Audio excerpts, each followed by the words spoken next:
Avant la sortie de son 51e film, finalement, et alors que la Cinémathèque française organise une rétrospective consacrée à Claude Lelouch du 11 au 24 novembre, retour sur 5 films incontournables du réalisateur projetés à cette occasion.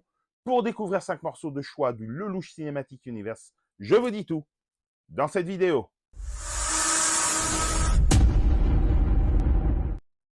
En 1, La Bonne Année, un polar, une comédie romantique, un scénario diabolique. Tous les ingrédients sont réunis pour que La Bonne Année fonctionne et ça marche de bout en bout, grâce entre autres au trio Ventura, Fabian, Gérard, qui fait des étincelles, et à une mise en scène inspirée d'un Lelouch au meilleur de sa forme.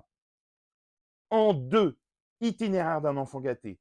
Le tandem Lelouch-Belmondo à nouveau réuni dans un film sublime qui alterne l'émotion et le rire avec une virtuosité sans pareille.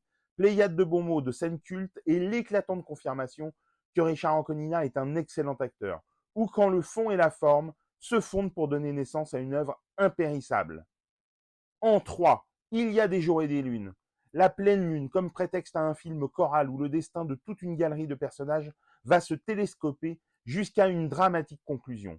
Mise sous tension, émotion et sourire se succèdent comme un ballet savamment orchestré, magistralement mis en musique.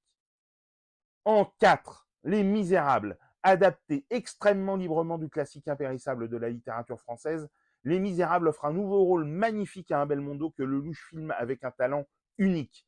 Autour de lui, une distribution foisonnante, d'où ressort une Annie Girardot fabuleuse qui glanera le César du meilleur second rôle pour sa composition pleine de douleur et d'émotions mêlées. En 5, Les uns et les autres, un film gigantesque dans tous les sens du terme, où le style Lelouch atteint son apogée. Caméra virevoltante au milieu d'une distribution exceptionnelle, Les uns et les autres est un grand film d'amour, une grande saga familiale, un projet fou mené de main de maître par un cinéaste qui n'hésitera pas à figurer sur l'affiche du film et à réinventer le boléro de Ravel par la grâce de ses images.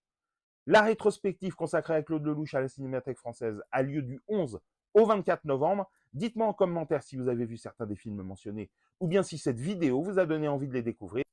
Et pour des conseils ciné, séries, livres, n'oublie pas de t'abonner.